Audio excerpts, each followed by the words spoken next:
Gaano kalamig ang kaya mong tiisin? Sa South Korea, negative 9 degrees Celsius ang tiniis ng libo-libong turista para sa taunang pamimingwit sa yelo. Lumublob naman sa nagyayelong tubig ang mga deboto sa Japan. Ang ice cold traditions ngayong winter, pusuan sa report ni Maki Pulido.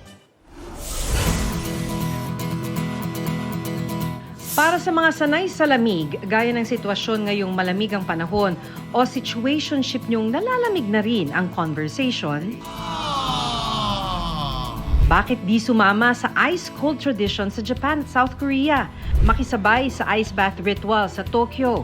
Halos 100 debotong Shinto o Japanese folk religion ang lumubog sa nagyayelong tubig sa Tokyo. Tradisyonal na pagdarasal tuwing bagong taon. Ang ritual na ito ay nagsimula noong 1955 kung saan ang pinuno ng shrine nagbuhos ng malamig na tubig sa sarili habang nagdarasal para sa kalusugan at kaunlaran ng komunidad. Libo-libong turista naman ang dumayo sa Ice Fishing Festival ng Wachon, South Korea.